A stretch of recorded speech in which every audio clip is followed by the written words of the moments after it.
Hi Lee, how are you? Well, thanks, Alwyn. How are you doing? Good, thank you. So, for all of our parents and children, Lee's someone that I've known probably now for goodness, 15 years maybe. Uh, when I And the, first and the rest? when I first knew Lee, Lee was a professional footballer for what has now become the Wellington Phoenix. And actually, I have to be honest about the other professionals. Lee was the only one who could outrun me if we did some endurance training, which always bothered me and still does. But he was very fit, very professional, and I think you'd been a Manchester Youth Academy player at one point. Is that correct? Yeah, spent some time in the UK at United and also Bolton and Blackpool as well. So were you born in the UK or born in New Zealand? Yes, born in Manchester. So my whole family's from the UK, from Manchester, and we all moved over here and formed Coronation Street on the North Shore of Auckland. Right. So I mean, obviously, where people grow up and what they're interested in has a big influence in terms of what they aspire to do themselves. So, from your perspective, going back, why football? Interesting. I got the love from my father. My my grandfather had played to some level in the UK. He always talks about his playing career, and if you will listen to him for a lengthy amount of time, he'll almost have you believing that he played for Man United and was part of the Busby Babes, which he clearly wasn't. But if you listen to him for long enough, he'll try and have you believe it. So I guess that coming from Manchester in England, where football is almost like a religion. My grandfather is a Manchester City fan, and my dad and my uncle, fortunately, are Manchester United fans, and so I had a fantastic upbringing. And my dad tried actually for years, Alwyn, to get me into it, and I was semi-resistant for a couple of years. And it wasn't actually until we were here in New Zealand where I was converted. And once I was converted and started running around a pitch and kicking the ball around for myself, that was me. And I was hooked. And all I ever wanted to do and become was the captain of Man United and in England. And that's the dream that just inspired me to play the game and love the game. And I think I was also lucky as well. The club that I support and have grown up and still avidly follow started to become very successful, and there were legends and role models and inspirational characters that I was watching every single weekend, every single day, that just fueled that fire for me. And I must say that my family were very supportive of my dream, and sacrificed a lot to help me get to where I got to in my playing career. In particular, my father and also my grandfather as well. So,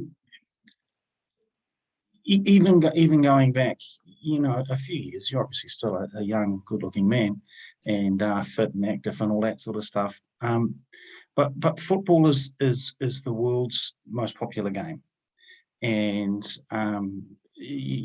as we speak, there will be kids in Argentina and Brazil and all sorts of European countries and wherever. They'll be kicking the ball around, they'll be playing in the streets, they'll be doing extraordinary things, and it's in a sense it's a big herd to emerge from and to become someone who can. I guess, I mean, your aspiration of being captain of Manchester United, but to aspire to a professional career, how does a kid in New Zealand, and it could be for any sport, but we're talking football, how does a kid in New Zealand kind of realistically get themselves fit, get themselves active, do the things that when they're a little bit older, they might be able to kind of push on and take these opportunities. It's not rocket science, it really isn't rocket science. There's so much technology and different ideas that have come into not just football, but all different sports over the years, and different methods and different ways. But at the end of the day, if I think back to what I did in order to get to where I got to, and working with youth and coaching for as long as I have, and I've been I almost say that I feel blessed to have worked with some really phenomenal young men and women in this country who have gone on to do some really awesome things in professional sport. And when I look at those ones and the ones that have gone on to achieve in those environments, it comes down to hard work. It comes down to hard work and a belief and a love and a passion in what you're doing, and making sacrifices, getting up when other people don't get up, doing extra bits and pieces when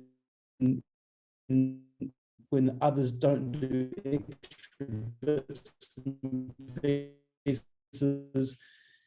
That's the key. And it's really, really good work ethic and habits that youngsters may or may not realize, or may or may not have about them.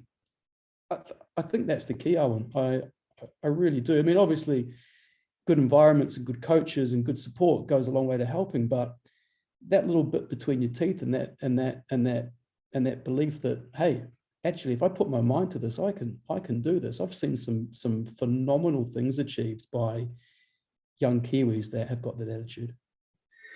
So whether it's football or playing the guitar or drama or speech or any range of things, there must be a knowledge base though that people need to find, like in a sense, how do I know that good is good? How do I know that what I'm doing is standing me instead to, I don't know, play for the London Philharmonic, or run competitively internationally, or get into a US college.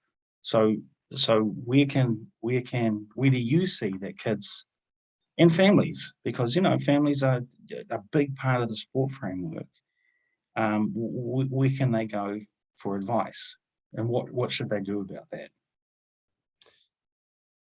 Well, if I think back to how I started out and how I got into the game of football that I played for so long, we just went down to our local club. We went down to our local club and we had a look around, and my father was my first coach and my first mentor. He didn't know what he was doing. In fact, he had no idea what he was doing. But we all had fun. Yeah. We enjoyed it. And because of that, it was okay. It was really, really okay. And from there, through a bit of trial and error with Dad putting out the cones and throwing the balls around, bits and pieces like that, we met and we found people, and we met like-minded people, like-minded individuals. We bonded and we formed relationships with different families and coaches, and sort of from there you sort of find your way. But I would suggest, Alwyn, that in that first instance, going out there and looking what's around, what's accessible for me, what's accessible for us, what can we do, and what can we commit to, where can we go and explore. And I think explore is a really interesting word as well. But what I would suggest is what's enjoyable. Right. What's an environment that we can land in that my son or daughter enjoys and is getting love and a real sense of belonging, and is having fun in what they're doing. And then from there, finding or exploring the way from there. I think that's the key. I attribute a lot of the success that I've had through sport. And when I say success, that doesn't just relate to what I've done on the pitch. For me, and this is one of the biggest successes that I've had in sport or through football. I've got mates who I'm still friends with 30 years later that I started playing with the very first time I started playing football. And my parents have got friends who were the parents of those boys and girls 30, 35 years later. So sport has a bigger power than just the health and fitness benefits as well. So for me, there's so many gains and benefits, but for me, enjoyment. You find a club, or you find an environment, or you find an organization that supports the level that you're at and your needs. You enjoy it, you're having fun. It's something that you look forward to going to. With all the kids that I've worked with over time, one of the key things that I would always say to parents is, it's not what I want for your son or daughter, and it's actually not what you want for your son. It's what does your son or daughter want? Where do they want to go? What are they interested in? And if they're interested in football, or if they're interested in playing the piano, where is somewhere that they might like to go? Somewhere that they might like to go and join in and see what's available and see what's around, in order to grow their love or their skill set or their passion for what it is they want to do. So, I follow sport, and I do have some postgrad qualifications, and I've done some coaching. And one of the biggest questions with youth development is early specialisation, and how soon should a child go, hey, because you look at the Olympics and there are 16-year-old gymnasts, and swimming has become something that people do a little older than they did before. But at one stage, a lot of the swimmers were very young. And you'd say endurance athletes were a little older. So where do you think, if someone wants to do really well, where do you think they begin to specialise? Can someone come to football, say at 15, if they're really fit and active, or is that a little late? What? Yeah, just some ideas. I personally think that 15 years old is too late. Yep. But I don't think. But counter to that, I don't think that specializing in a sport from an early age is something that would have to be recommended. I've seen many examples in my time of youngsters who have explored and dabbled in multiple either sports or music or cultural activities, to have a look and see what works for them. At the end of the day, all the different things that they work in are adding benefit to some degree and some level, right? And that attitude that working hard in each and every discipline that they do explore and they do try out is almost more important than that specialization for me. I believe that youngsters should be allowed to have a look. They should be allowed to try. They should be allowed to explore, and they'll then make their own minds up as to what they really, really like, what they really, really enjoy, what they really, really want to go and do. I don't think an age can be put on it. Yes, if you're getting into your mid to late teens, probably at that stage, a jump should have been made one way or the other. But if you are 10, 11, 12, 13 years old, I don't see a problem in that, so long as when you decide what it is that you're going to do, you dedicate and you commit yourself to that wholeheartedly, and you work really, really hard to be the best that you can be in that walk. So you've had a lot to do with coaching and development, and I know you were an assistant or a co-coach, I think, for New Zealand team that won the Chatham Cup. You've had a lot to do with club development. Who's the best player that you've seen come through with your assistance? So straight away, two names come to mind. We had some involvement with Chris Wood from a very young age. Chris needs no introduction with what he's done, with a fine career in the English Premier League. But that was way back in the day. That was back when I was beating you in the running as a Football Kings player. Only just, actually. Sarah, carry on. But more recently, and with Chris, I would never lay any claim to being a huge part of what he did, even though we did work with him. But Sarpreet Singh, I remember when Sarpreet Singh turned up on our doorstep as an 8-year-old, shy as anything, would hardly even say hello to us. Would even look us in the eye. He was almost a little bit embarrassed with the ability that he possessed. And we had a wonderful time working with Sarpreet and his family.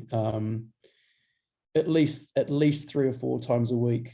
Some weeks maybe more, for around 8 years. And he went down to the Wellington Phoenix from us as a 16-year-old. And as they say, the rest is history for him. He's now contracted to Bayern Munich in Germany, which is one of the biggest football clubs in the world. He's a New Zealand All-White, and he's doing some awesome things as a youngster. So for me, I would suggest that Sarpreet Singh would be the answer to that. Cool. Well, our kids can research him and have a really good look. Last question, because I know you're busy and lots on. Favorite player ever? My favorite player ever is somebody who there might not be that many people know him. He's a guy called Eric Cantona. Eric Cantona was a genius and a maverick, and a guy who turned up for a fleeting time at Manchester United and just revolutionized the way that we played football. He was an inspiration, a pain in the backside. Martial artist? A martial artist, yeah. There was some things he did that probably he wasn't so proud of. However, that was Eric, and he was a guy that made me dream. And it was funny. I was watching a program on the Premier League the other night, and there's huge features on Cantona in this program, and it's hard to believe the memories that I have of him. It's hard to believe he only actually spent 5 seasons at the club. Wow. And the impact he had at that time in helping Man United win their very first top division title in England for 26 years, and the success that then rolled on after that in those next 5 seasons, where I think it was 4 out of the 5 seasons we won the championship. The one that we didn't win was when he was suspended after his kung fu exploits. It just shows the influence that he had. Like I said, he was a maverick. He was a character, but he was also a hard worker. And anybody that worked with him at the club, and anything that you read or anything that you see, and I was lucky enough to experience it for myself. The short time that I spent at Man United in the academy, and it was a short time, but the time I was there, Eric was there. And we used to train at the same facility as the first team. And every morning, Cantona would walk into the building and there'd be this aura around him. The place would stop and everyone would sort of bow their heads and as he walked through the hallways. He was the superstar of the team, but he was the hardest worker. So he was the first out on the training ground and he was the last to leave every single day. And that never went unnoticed.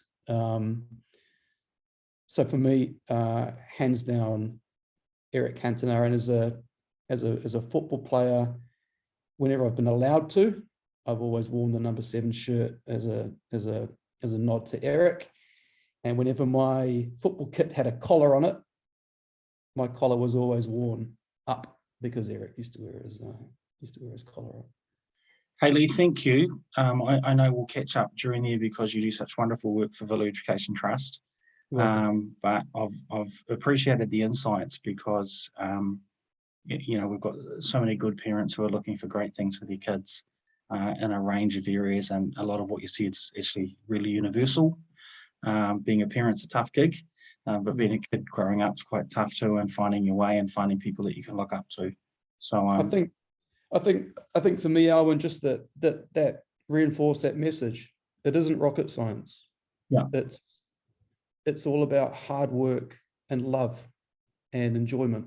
And if your son or your daughter is really enjoying what they're doing and working hard and learning great life skills as a result of that as well, yeah, then they're in the right place. And as a parent, you can actually be really happy to leave whatever environment that you've got them into to look after that side of life for them, to create more time and energy and space for you to guide them in all those other important parts of life that the sports club or the music club or whatever it is don't specialize in.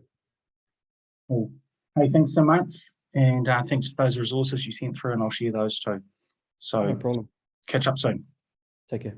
See you.